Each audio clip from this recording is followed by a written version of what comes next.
Hello and welcome to React tutorial series. आज हम लोग देखेंगे कि रिएक्ट क्या है। रिएक्ट को स्क्रैच से देखेंगे हम लोग। सो ये कंटेंट्स जो है ये हम कवर करने वाले हैं। So this is the very first video. तो थोड़ा इंट्रोडक्शन और प्री रिक्विजिट पार्ट इसमें देखेंगे। देखते हैं कि रिएक्ट एग्जैक्टली है क्या। तो react is a open source JavaScript library. आप लोगों को बता दें कि जावास्क्रिप्ट की एक लाइब्रेरी है रिएक्ट। ये कोई फ्रेमवर्क नहीं है, मतलब आप इससे बैक एंड डेवलपमेंट वगैरह नहीं कर सकते। ये फ्रंट एंड के लिए ही यूज़ होता है, सिंगल पेज और मोबाइल एप्लीकेशन बनाने के लिए। अगर आपने देखा होगा आयोनिक में, तो आयोनिक में भी आप भी रिएक्ट सपोर्ट करता है और मोबाइल एप्लीकेशन के लिए रिएक्ट नेटिव यूज़ करते हैं। ठीक है, इसका इनिशियल रिलीज़ जो हुआ था वो 6 साल पहले 2013 में हुआ था। एंड एज ऑफ नाउ, मतलब आज की डेट है 9 जून। ठीक है, 9 जून 2020 को इसका स्टेबल वर्जन है 16.13.1। इसमें ज़्यादा मेजर चेंजेस भी अभी तक हुए नहीं है, एक हुक्स का ही चेंज है, वो भी हम लोग देखेंगे। एंड काफ़ी स्टेबल है ये, डेवलपर्स के बीच में बहुत ज़्यादा पॉपुलर भी है।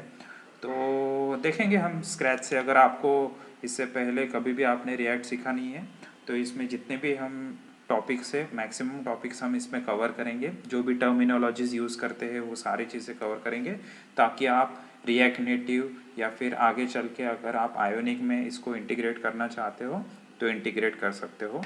काफ़ी इजी वे में हम देखेंगे कि रिएक्ट क्या होता है। ठीक है, तो सबसे पहला जो ट्यूटोरियल है, हम रेफरेंस लेंगे वैसे रिएक्ट के ऑफिशियल डॉक्यूमेंट्स का, और W3 स्कूल्स में भी काफ़ी अच्छे कंटेंट्स दिए हुए हैं, तो वहाँ से हम लोग रेफरेंस लेंगे। तो वन बाय वन देखते हैं इस ट्यूटोरियल सीरीज़ में कि रिएक्ट क्या है। Okay, so first video start करते हैं प्री रिक्विजिट से। So let start with prerequisite. So where let and const keyword क्या होता है वो हमें पहले देखना पड़ेगा। ठीक है, तो यहाँ पर मैंने जैम्प सर्वर इंस्टॉल किया है अपने विंडोज़ मशीन में, और रिएक्ट नाम का एक फ़ोल्डर बनाया है। इसमें एक प्री रिक्विजिट नाम की एक फ़ाइल बना लेते हैं। ठीक है,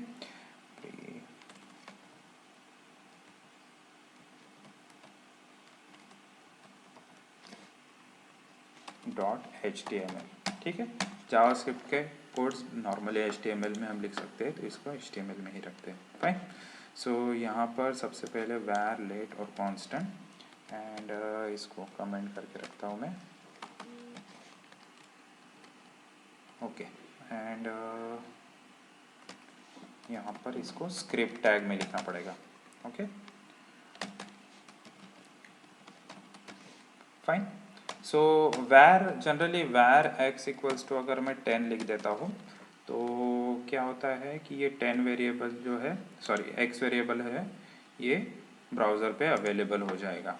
ठीक है, इसको मैं F12 करता हूँ। F12 करने के बाद ये ओपन हो गया है, और मैं इसमें अगर x console.log x, okay, x is not defined बोल रहा है ये। सो इसको सेव करते हैं पहले, एंड देन इसको रिफ्रेश करते हैं, एंड अब यहाँ पे आके चेक करते हैं, तो यहाँ पर 10 वैल्यू दिखा रहा है। ठीक है, वैसे ही लेट के लिए भी देख लेते हैं, लेट y इक्वल्स टू 20। ठीक है, और इसको भी सेव कर देते हैं, यहाँ पर रिफ्रेश करते हैं, console.log y 20 ये वैल्यू दिखा रहा है। ठीक है, तो सबसे पहली बात तो आपको जावास्क्रिप्ट पता होना चाहिए। तो इसी चैनल पे जावास्क्रिप्ट के भी ट्यूटोरियल अवेलेबल है, सबसे पहले वो आप देख लीजिए, ताकि आपको यहाँ पर आसानी हो जाए ये सारी चीज़ें समझने के लिए। ठीक है, तो x और y के बीच में अभी देखो क्या डिफरेंस है। अगर मैं डिलीट करना चाहूँ x की वैल्यू तो ये फॉल्स दिखा रहा है, और मैं डिलीट करना चाहूँ y की वैल्यू तो भी ये फॉल्स दिखा रहा है। और मैं अगर x y z equals to 30 अगर दे देता हूँ, ठीक है, और इसको डिलीट करने का चाहता हूँ, तो देखो यहाँ पर ट्रू दिखा रहा है। मतलब x की और y की वैल्यू डिलीट तो नहीं हुई, क्योंकि वो थोड़ा लोकल स्कोप में आ जाती है, बट ये जो z है ये डॉक्यूमेंट स्कोप में आ जाता है और विंडो स्कोप में, तो इसकी वैल्यू हम डिलीट कर पा रहे हैं यहाँ पर। ओके, फिर नेक्स्ट चीज़ आती है आपकी, नेक्स्ट चीज़ यहाँ पर आती है कि इन दोनों का पर्पस क्या है। तो जनरली लेट का जो स्कोप है इसका एकदम नैरो स्कोप होता है, ओके, नैरो स्कोप होता है। जनरली आपको अगर फॉर लूप में अगर कोई चीज़ यूज़ करनी है तो आप ऐसे लिख सकते हैं, let i equals to 0, i less than 10 and it should be less than 10 and i plus plus, ठीक है। और मैं इसको यहाँ पर प्रिंट करना चाहता हूँ कंसोल डॉट लॉग और आई की वैल्यू।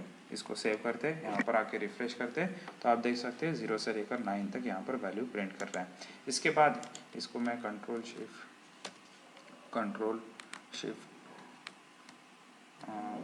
डी करता हूँ and control shift down arrow करता हूँ तो आई की वैल्यू बाद में भी प्रिंट करके देखते हैं कि क्या आती है। देखो आई इज़ नॉट डिफाइंड ऐसा बोल रहा है, बट इसी की जगह पर अगर मैं वैर लिख देता हूँ और इसको सेव करता हूँ तो देखो यहाँ पर 10 वैल्यू दिखा रहा है। मतलब सिंपली आप ये समझिए कि लेट से उसका स्कोप बहुत ही लोकल स्कोप हो जाता है, मतलब ये सिर्फ ब्लॉक लेवल पे अवेलेबल रहेगा लेट के साथ। और अगर मैंने वैर कर दिया उसको तो वो थोड़ा स्कोप उसका बड़ा हो जाता है, ठीक है।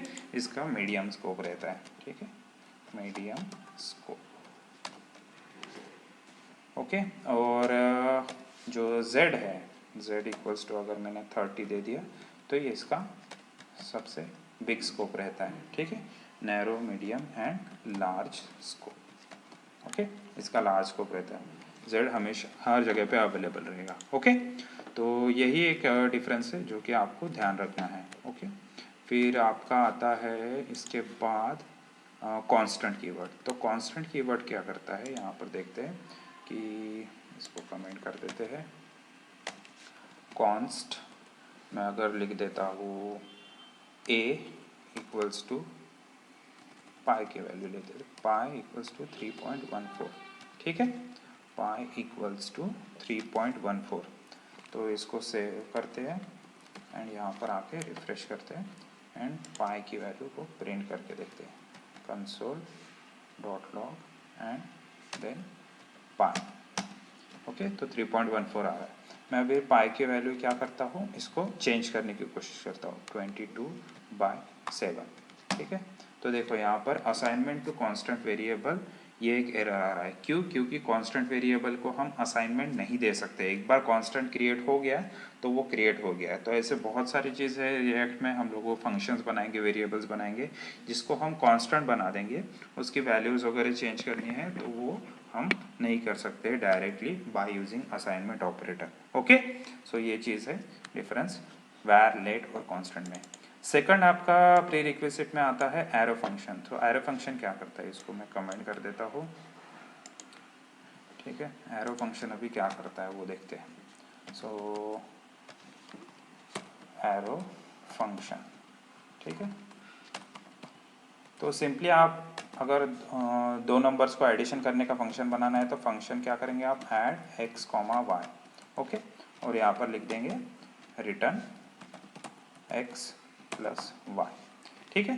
ये सिंपल एक फंक्शन है, इसको मैं सेव करता हूँ और यहाँ पे ब्राउज़र में आकर रिफ्रेश करता हूँ और ऐड फंक्शन को कॉल करते 5,6, तो ये 11 वैल्यू दे रहा है, ठीक है। इसको एक सिंपलेस्ट वे है, इसी की तरह हम सिंपलेस्ट वे में क्या कर सकते हैं, फंक्शन ऐड और यहाँ पर लिख देंगे एरो, ठीक है।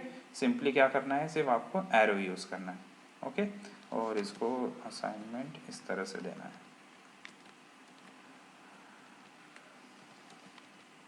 ओके। तो इस तरह से आपको इसको असाइनमेंट देना है। मैं यहाँ पर एक वैर वेरिएबल भी लिख सकता हूँ, एडिशन तो हमारे पास है, इसको सब्ट्रैक्शन नाम दे देते हैं और x माइनस वाई कर देते हैं यहाँ पर, ठीक है, x माइनस वाई। इसको सेव करते हैं, यहाँ पर आके ब्राउज़र में रिफ्रेश करते हैं, थोड़ा सा इसका साइज़ बढ़ा देते हैं ताकि विजिबल रहे ये, कुछ ज़्यादा ही बड़ा हो गया, ओके फाइन। तो यहाँ पर सब्ट्रैक्ट अगर मैं कॉल करता हूँ और 6,3 कर देता हूँ तो यहाँ पर देखिए ये आउटपुट दिखा रहा है 3, ओके। तो वैसे आपको क्या करना है, सिंपली इसको एरो फंक्शन को यूज़ करना है इंस्टेड ऑफ दिस वन। तो इससे क्या हो जाता है, इससे भी आपका थोड़ा सा स्कोप बढ़ जाता है। आप फंक्शन कीवर्ड का यूज़ नहीं करते तो इसके ऊपर के जितने भी वेरिएबल्स है, दिस टाइप के वेरिएबल्स है दिस कीवर्ड के साथ, तो वो सारे इसके अंदर आप यूज़ कर सकते हो। ठीक है, तो इसलिए एरो फंक्शन का आपको यूज़ करना है। और एक सिंपल वे भी है, शायद ये सिंगल स्टेटमेंट है तो मैं यहाँ पर इसको सिंगल लाइन में कन्वर्ट कर सकता हूँ। ठीक है, एकदम आपका सिंटैक्स भी छोटा हो जाता है। इसको रिफ्रेश करते हैं फिर से।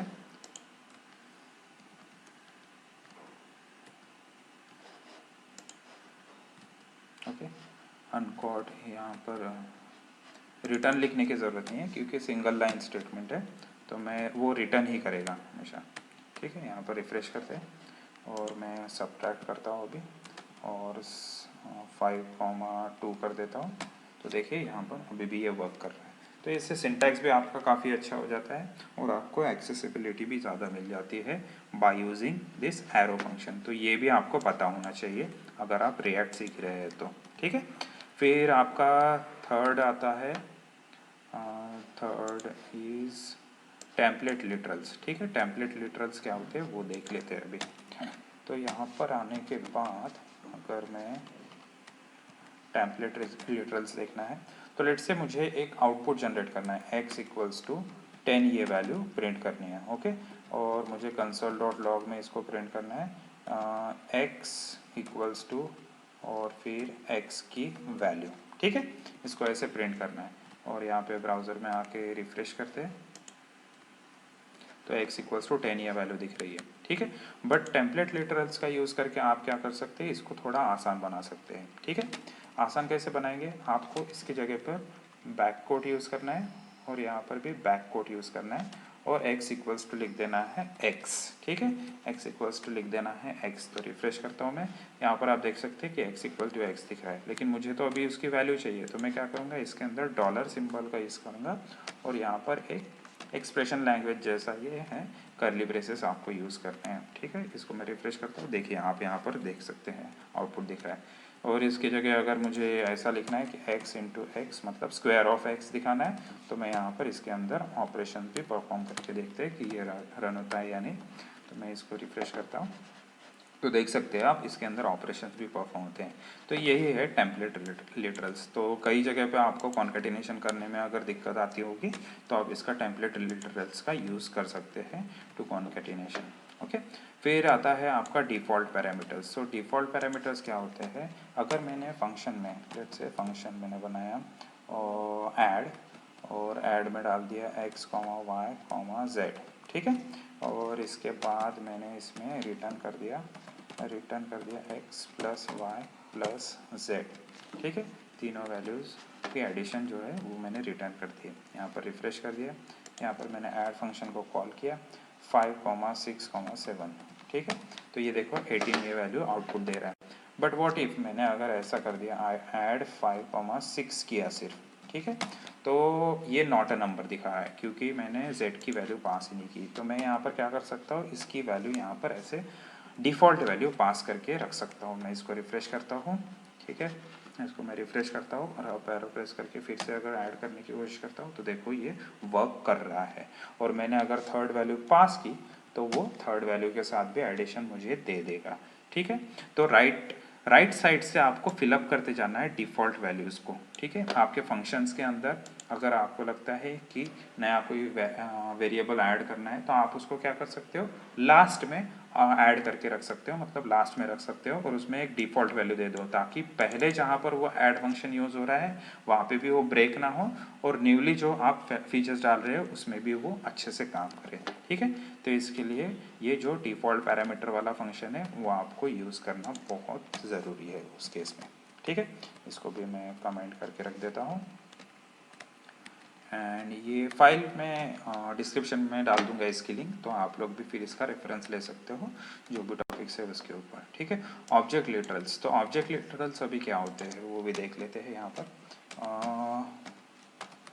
ऑब्जेक्ट लिटरल्स के लिए जनरली आप कोई भी अगर ऑब्जेक्ट बनाते हैं तो उसमें क्लासेस और ऑब्जेक्ट्स होते हैं। तो यहाँ पर जावास्क्रिप्ट में आप क्या कर सकते हो, आप डायरेक्टली ऑब्जेक्ट बना सकते हो। लेट्स से मुझे पर्सन नाम का ऑब्जेक्ट बनाना है तो मैं करली ब्रेसेस में डायरेक्टली उसमें ये फील्ड्स डाल सकता हूँ और ये जेसन फॉर्मेट में रहेगा। लेट से उसका फर्स्ट नेम है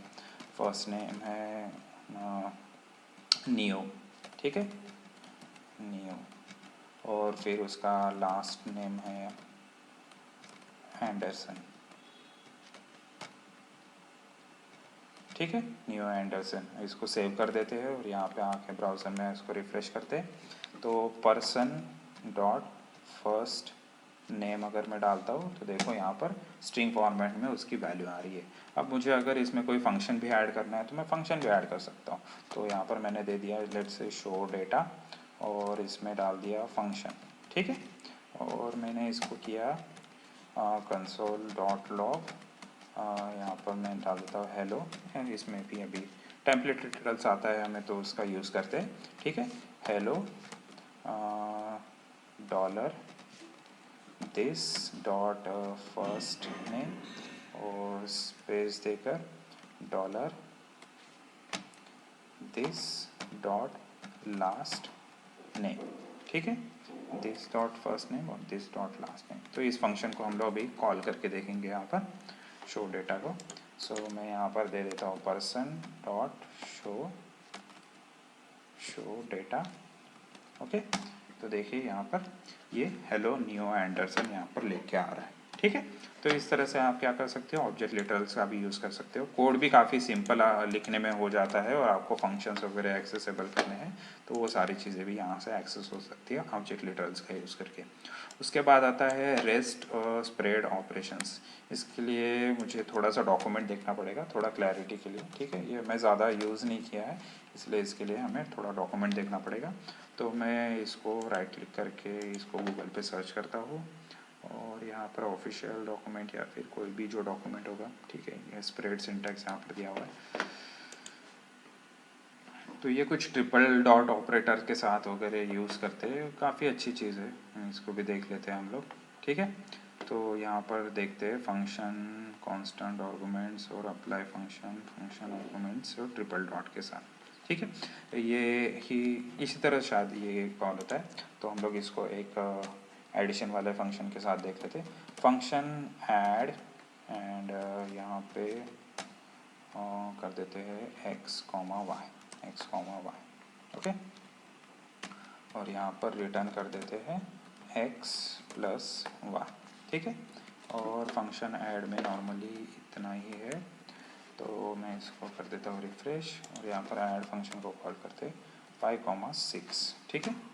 बट अगर कल चल के मुझे और एक नंबर ऐड करना है तो उस केस में क्या करना पड़ेगा, तो उस केस में थोड़ा डिफ़िकल्टी हो जाएगी। तो यहाँ पर फिर स्प्रेड ऑपरेटर्स का वगैरह हम यूज़ कर सकते हैं, ठीक है। तो यहाँ पर क्या करते हैं, इसको एरे के फॉर्मेट में हम पास करेंगे और एरे के फॉर्मेट में पास करके उसको फिर यहाँ पर यूज़ करेंगे। यहाँ पर कई एग्जांपल में दिया होगा,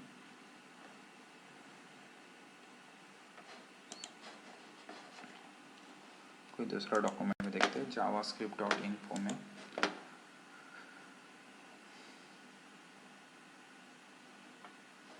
हाँ, ये एग्जांपल इन्होंने दिया है, बट सम ऑफ अगर मैं ऐसे डालता हूँ तो वो कुछ अगर मैं यहाँ पर एडिशन, हाँ यहीं पर देखते हैं एडिशन ऑफ 5,6,7 तो भी ये 11 दे रहा है, लेकिन मुझे 7 की भी एडिशन चाहिए तो उस केस में क्या करना पड़ेगा, तो ये डॉक्यूमेंट में दिया हुआ है कैसे कर सकते हैं हम इसको। ऐसे हम ट्रिपल डॉट के साथ पास कर देंगे, ठीक है, और एक ही वेरिएबल में उसको एक्सेप्ट करेंगे, ठीक है।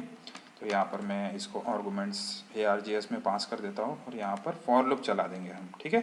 तो यहाँ पर मैं दे देता हूँ variable sum equals to 0, okay, और फॉर लूप चला लेते हैं i equals to 0, i less than ARGS dot LENGTH, ठीक है। लेंथ एक प्रॉपर्टी है, इट्स नॉट अ फंक्शन, फिर i प्लस प्लस, ओके, और यहाँ पर कर देते हैं sum equals to sum plus यहाँ पर दे देते हैं ARGS ऑफ i, ठीक है।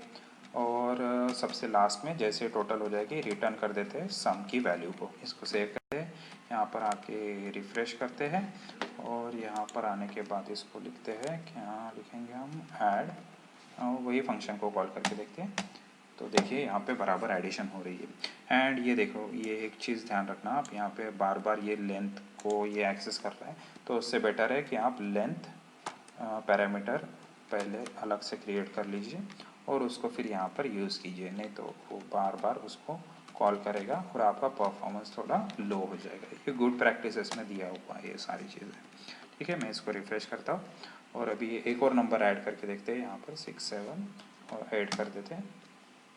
तो देखिए ये भी नंबर यहाँ पे एडिशन हो रहा है। ठीक है, तो ये चीज़ आप कर सकते हैं by using this rest spread operation. ठीक है, और एक चीज़ यहाँ पर दी हुई है, एक आर्गुमेंट्स नाम का कोई तो भी वेरिएबल होता है जिसमें ये सारी की सारी वैल्यूज़ आ जाती हैं।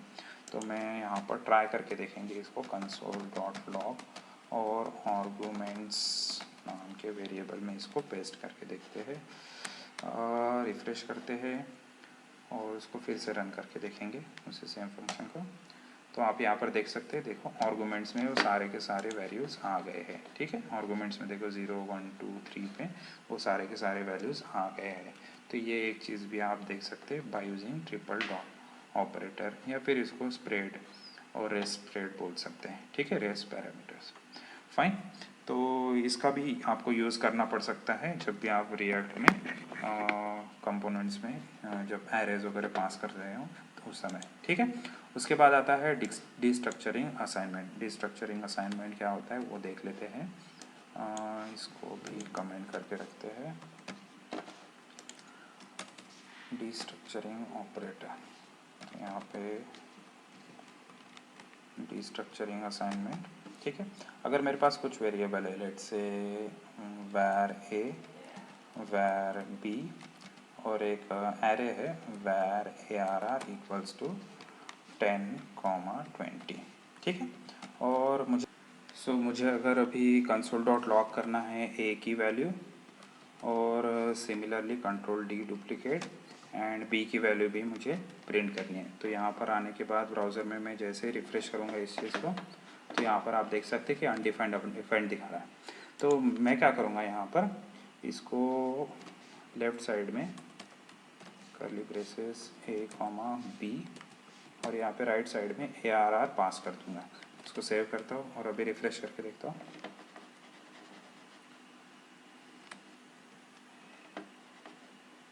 तो ये अनडिफाइंड सिंटैक्स दिखा रहा है, ये आई थिंक यहाँ पर स्क्वायर ब्रैकेट पास करना पड़ेगा। ठीक है, और अभी रिफ़्रेश करते हैं तो ये 10 और 20 वैल्यू यहाँ पर असाइन हो गई इसको। आप इसको डायरेक्टली भी ऐसे लिख सकते हैं, just to make it clear.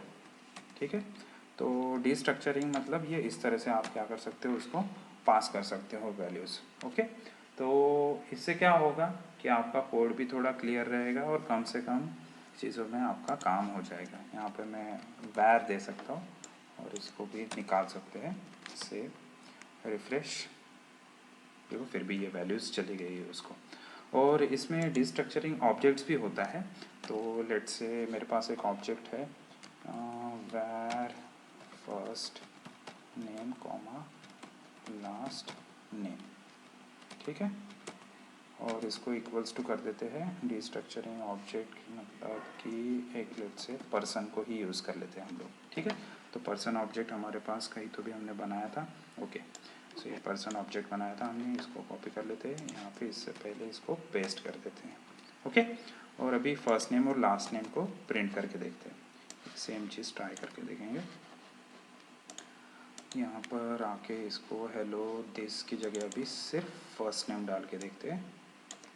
Okay, और यहाँ पर भी फर्स्ट नेम, तो इसको थोड़ा सा एक इक्वल्स एक सिंबल डाल देते हैं सेपरेट है। ओके, तो इसको सेव करते हैं और यहाँ पे आके रिफ़्रेश करके देखते हैं।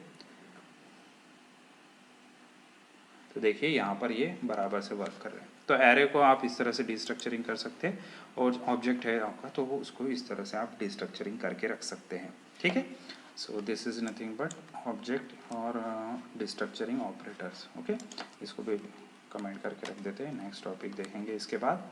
और इसकी भी ज़रूरत पड़ेगी डिस्ट्रक्चरिंग ऑब्जेक्ट की फेच एपीआई। ठीक है। तो फेच एपीआई जनरली क्या होता है, आपको यूआरएल हिट करना पड़ता है कभी कभी एजेक्स का यूज़ करके। तो इसको देख लेते हैं, फेच एपीआई इन जावास्क्रिप्ट। ये डॉक्यूमेंट है मोजिला का, इसमें देख लेते हैं। कभी कभी आपको अजैक्स की तरह इसको भी मतलब किसी यूआरएल को हिट करके कोई डेटा लेकर आना पड़ता है। तो उस केस में आप क्या कर सकते हो, फेच एपीआई का यूज़ कर सकते हो, क्योंकि रिएक्ट जो है वो फ्रंट एंड डेवलपमेंट के लिए होता है। तो आपको फ्रंट एंड पे वो सारी चीज़ें नहीं मिलेगी डेटाबेस से डेटा लेकर आने के लिए। तो उस केस में आपको क्या करना पड़ेगा, यूआरएल को हिट करना पड़ेगा और वहाँ से फिर वैल्यूज़ आपको आपके पास मिलेगी। ठीक है। तो उसके लिए इसको देखते हैं कि यूजिंग फेच कैसे इसको यूज़ करना है, वो चीज़ देख लेते हैं। ओके, आपको ये ऑफिशियल डॉक्यूमेंट में मिल जाएगा ये चीज़ क्या क्या है। तो यहाँ पर देखिए, ये फेच एपीआई इस तरह से कॉल करना है आपको। डिस्ट्रक्चरिंग के बाद फेच एपीआई। ओके, तो मैं इसको कॉल कर लेता हूँ और कंसोल डॉट डेटा में ये वैल्यूज़ जो है उसकी मिल जाएगी। तो ये शायद एग्जांपल में डेटा अवेलेबल रहेगा या नहीं, हम अपने साइट पे ही जाके देख लेते हैं। codeinsideacademy.com/blog में सर्च करता हूँ मैं सैम्पल जेसन डेटा। मैंने यहाँ पर यूआरएल्स रखे हुए आप लोगों के लिए फ्यूचर में, अगर आपको कभी प्रैक्टिस करनी है जेसन की वगैरह तो आप उसका यूज़ कर सकते हो। ठीक है। यहाँ पर आने के बाद वो यूआरएल हमें हिट करना है। जेसन प्लेस होल्डर का एक काफ़ी अच्छा है यूआरएल। तो ये dummy data, JSON place holder, इन सब के साइट पे आप क्या कर सकते हो, हिट कर सकते हो। और वो टेस्ट के लिए उन्होंने डेटा रखा हुआ है। ओके, इसको मैं हिट करके देखता हूँ और यहाँ पर आके ये देखो इन्होंने किस तरह से किया हुआ है फेच एपीआई का यूज़। तो ये डायरेक्टली भी हम यूज़ कर सकते हैं। इसको मैं यूआरएल यहाँ पर पास करना है आपको, बाद में देन रिस्पॉन्स जो आएगा, रिस्पॉन्स को जेसन फॉर्मेट में कन्वर्ट करना है। आपका XML होगा तो XML में कन्वर्ट कीजिए, और जो भी फिर डेटा आएगा उसको आप यहाँ पर प्रोसेस करके दिखा सकते हैं। ठीक है। तो इसी तरह आपको यूज़ करना है। इसको मैं रिफ़्रेश करता हूँ और देखते हैं वो डेटा कैसे फेच करके लेकर आता है। देखिए वो डेटा जो है वो यहाँ से उसने फेच करके लेकर आ गया। इसका आईडी, टाइटल, यूज़र आईडी, ये सारी चीज़ें यहाँ पर अवेलेबल है। और इसी को अगर मैं कॉपी करके डायरेक्टली रन करता हूँ यहाँ पर अगर रन करता हूँ तो आप देख सकते हो वो जेसन फॉर्मेट में जो डेटा है वो यहाँ पर आके हमारे पास यहाँ पे अवेलेबल हो गया है। यहाँ पर आप console.log में जैसा किया है आप इसी वेरिएबल में लेकर फिर यहाँ पर फॉर लूप चला के उसको डिस्प्ले भी करा सकते हैं। तो वो सारी चीज़ें पॉसिबल है फेच एपीआई का यूज़ करके। ये जो भी डॉक्यूमेंट है प्री रिक्विजिट का, ये मैं लिंक दे दूंगा इसके डिस्क्रिप्शन में, आप इसको चाहे तो प्रैक्टिस कर सकते हैं। लेकिन प्री रिक्विजिट बहुत ज़रूरी है, ये पूरी की पूरी प्री रिक्विजिट बहुत ज़रूरी है अगर आप रिएक्ट सीखने के लिए जा रहे हो तो। ठीक है। अगर और जावास्क्रिप्ट तो आपको मस्ट है, जावास्क्रिप्ट और फिर बाद में HTML और बेसिक नॉलेज ऑफ CSS, वो सारी चीज़ें मस्ट है अगर आप ये रिएक्ट सीखना चाहते हो तो। अगर आपने जावास्क्रिप्ट नहीं सीखा है तो जावास्क्रिप्ट के ट्यूटोरियल्स मैंने यहाँ पर ही इसे मैं आपको प्लेलिस्ट में मिल जाएगा, तो प्लेलिस्ट से आप देख सकते हैं जावास्क्रिप्ट के ट्यूटोरियल्स, और फिर बाद में आप इसको स्टार्ट कर सकते हैं रिएक्ट ट्यूटोरियल को। और अगर आप लोगों ने इस चैनल को अब तक सब्सक्राइब नहीं किया है तो चैनल को सब्सक्राइब कर लीजिए, ताकि नेक्स्ट जितने भी वीडियोस है उसका आपको नोटिफिकेशन आते रहे। और फिर हम रिएक्ट का पूरा वीडियो ट्यूटोरियल्स यहाँ पर अपलोड करेंगे, तो आप उसका फिर फ़ायदा उठा सकते हैं। ठीक है। आप एग्जिस्टिंग प्रोजेक्ट में भी उसको यूज़ कर सकते हैं। तो नेक्स्ट प्रोजेक्ट में, नेक्स्ट ट्यूटोरियल में, नेक्स्ट वीडियो में हम लोग देखेंगे कि इसका इंस्टॉलेशन कैसे करना है, और हेलो वर्ल्ड एक प्रोग्राम हम रन करके देखेंगे कि कैसे क्या वो रन होता है। ठीक है। तो तब तक के लिए बाय एंड टेक केयर।